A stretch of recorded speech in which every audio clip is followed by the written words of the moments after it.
What we're going to do in this video is go over the Square fulfillment settings and specifically pickup and delivery. We're going to log into our Square dashboard, click Settings, Account and Settings, Fulfillment Methods, and then we see our three options. We have online pickup and delivery, shipment, and non-physical. We're just going to cover online pickup and delivery in this video. For this account, we have 4 locations. One of them is enabled already. I'm going to go through the settings on this account since it's enabled already, and then we're going to go ahead and mirror those onto another location. We're going to click Edit, and then we're going to be presented first with, do you want to offer pickup? Which of course the answer is yes. That's why we're editing these settings. Then calculate and assign pickup times automatically, yes or no. Calculating and assigning pickup times automatically is super helpful because this allows customers to schedule orders in advance. It schedules them every 15 or 20 minutes, whatever you select, and has the prep time. It's all the automation type stuff that you would imagine a modern restaurant running with. Turning this off basically just gives you a message. It says, hey, whatever. You can provide a description of how long they should wait. Should they wait an hour? What should they do? You're just giving them direct instructions of how to do this instead of having it calculate and assign. And that's very simple. And we're not really going to cover that because most of the time we want to use calculate and assign pickup times automatically.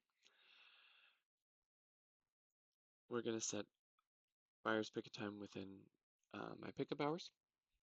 We can set buyer's see time see window with my pickup hours, and this is just going to show them the hours that it's available to be picked up. This is useful for physical goods that don't take much time to prepare, but we really want to do the pick a time when we're dealing with a restaurant.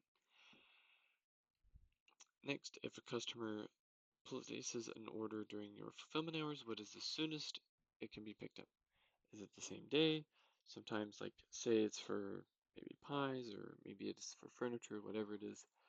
You might want to make them wait a day. We can say on a following day. So we can say, okay, it's going to be on the next day, basically. But for food, we're doing the same day typically. And then, do you start preparing orders as soon as they are received? And we can say, yes, we start immediately. Or we could say, oh, we only start preparing orders after 2 p.m. or whatever, after a rush, or it just depends on your use case, really. But we're going to I start preparing them as soon as they're received. Then we're going to set our prep time to 20 minutes. That's pretty standard for a restaurant. We can also set it to multiple days, so you should see 2 minutes, hours, calendar days, business days, weeks. So it does all those calculations for us, but we're just going to say 20 minutes. Do we want to allow customers to schedule pickup orders? Yes, indeed, we do. We can do up to 365, but we're just going to leave it at the default 90 days. We can limit the number of orders that can be picked up or delivered in the same time slot, so in every 15 minutes. So customers are going to see time slots every 15 minutes. So they'll see 9 a.m., 9:15 a.m., 9:30 a.m., 9:45 a.m. And we can limit the number of orders that can be picked up at the same time on one time slot. So if we don't want to get a bunch of orders scheduled at 9 a.m., then we can put a limit on this. I'm not going to limit this. This is up to you. But if this is something that you need, then no problem. It's right there. Next is printing of order tickets. Typically, what we want to do is print order tickets based on the pickup and delivery time. Because what this does is it sees their scheduled time. So if their scheduled time is 10 a.m., it's going to print it at the prep time. It's going to take their selected time slot, subtract the prep time, and print out your ticket at that time. So if their order is scheduled for 10 a.m., then it's going to print their ticket at 9:40 a.m. because that's 20 minutes before their pickup time. We can also print it as soon as it's placed. Again, some of these settings are useful for somewhat more niche use cases, but they're here for those use cases so that we can be versatile. But again, if we're dealing with a food and beverage application, then most likely we just want this based on the pickup and delivery time. When do you plan to fulfill orders? So we can set this right here. We have it defaults to our business hours, but we can set this manually. We can also separate pickup and delivery. So if we do delivery much later or pickup much later or something, then we can separate those and just so that we have the versatility. But we're going to set this the same. We're going to leave it as 9 to 5, but right in here it's really easy to change. We could say 10 a.m. We can do 10:05. We can do whatever time we want to do. And then if we want to set a bunch of them, if we want to set all of these to 10 a.m., what I typically do is just set this bottom one to 10 a.m. And then I go back into the field, select all, copy, select all, paste, select all, paste, select all, paste, and that works well. We can select our time zone, of course. We can set restricted dates. So what we can do is we could set, like, for instance, we might set December 25th, repeats every year. We can set holidays like this. We can set whatever we want, but I'm not going to deal with that at the moment. Curbside pickup, we can allow customers to check a little box that says curbside pickup, and then it gives them the contact number for the location specifically, and that's over in location details. And basically it's going to tell them, hey, you should call us when you get here, but you can specify this also in the pickup instructions. We can also require a minimum order amount to be eligible for pickup, but we're not going to set that here. I'm going to let you do that. We can switch over to delivery now. And the first option, of course, is do you want to allow or offer delivery? Yes, of course. That's why we're here. And then we have two options for delivery, our own couriers or on-demand delivery. So our own couriers is it's going to calculate and assign, it's going to give, we're going to set the radius, we're going to set the service fees, we're going to set all of these options, and then we are actually going to fulfill the item ourselves. So if you're a pizza place, you've got your own drivers, whatever it is, then you can select that option, or we can select on-demand delivery.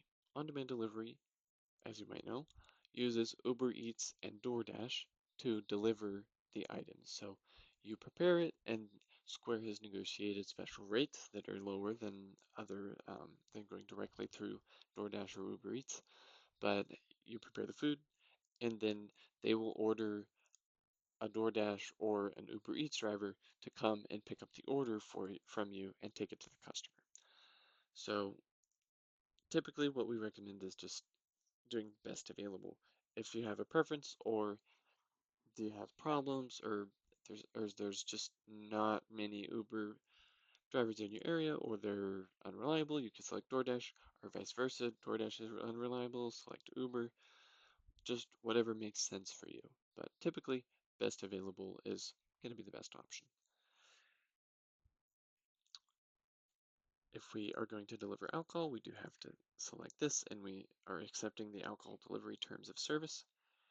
And then customers must present their ID to receive an order that includes alcohol.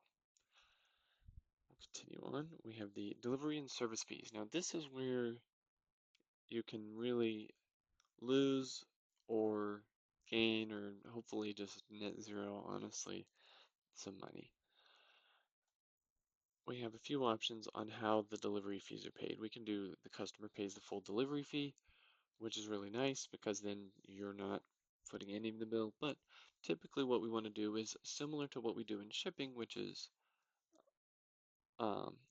typically we do a flat rate plus and then free shipping over a certain dollar amount. So you can do some combination of that where I pay a percentage and the customer pays the rest, or I pay a fixed amount and the customer pays the rest. So like I pay a fixed amount. We could say maybe you're willing to pay $5 I pay the full delivery fee for orders over a certain amount. No. How much of the fee will you pay? Yes. Or you could pay the full amount if it's over $50 or $100, whatever that number is. You really just have to check these delivery quotes. So based on where you are, you're going to want to enter some addresses here and see the way the rates will work out. So we're working on this company in Chicago. So I'm going to scroll up over to Chicago and find something over in Chicago. We're going to find a museum or something. Yep, here's a good museum. We will just copy this address and then we will paste this in. It'll auto-complete it. It's getting the delivery quote and it's, oh, okay, good, good, good. It's happy. And then I recommend let's go out just a little further to like this convention center, we'll say. Copy that address, we'll add another one. And what this is doing basically is it's allowing us from this location to look at the delivery quotes. There's a problem getting this quote, but you get the idea of we can put in a couple of different addresses and we can see our delivery quotes. And then we can compare, okay, I'm going to pay $7. Now it's going to recalculate. You pay $7, buyer pays this much, total delivery quote. And this is showing you all of that data that helps you determine how you want to structure this. We're going to move on from this. We can charge a service fee. Customers don't like this, but if you need to recoup some packaging and you need to recoup the extra labor, the extra maybe risk, whatever it is, you can set a dollar amount or a percentage, and you can do that through a service charge. Maximum delivery fee, you can set no maximum. Typically, no maximum is best because then people are allowed to order it, but it's really up to you whether you want to allow them to spend a lot of money on the delivery fees or set some number where the customer will just not be happy if they see that delivery fee. We can also set a minimum order for delivery, just like on pickup. We can allow no contact, allow them to select that. If we're doing on-demand delivery, honestly, might as well enable this. And then over here, when can orders be delivered? This is exactly the same as pickup. Orders are delivered at specific times. Orders are delivered anytime during my business hours. It's the same thing, just on-demand delivery, or you are going to the customer instead of them coming to you. Same thing here as well. And here, prep time, scheduling, limit the number of orders, all the same things. Yeah, everything else is the same. Now we'll move on to location details. I will not be showing you this because this is one of my clients. But yeah, this is how we handle pickup and delivery in Square. I hope this helps, and let me know if you have any questions.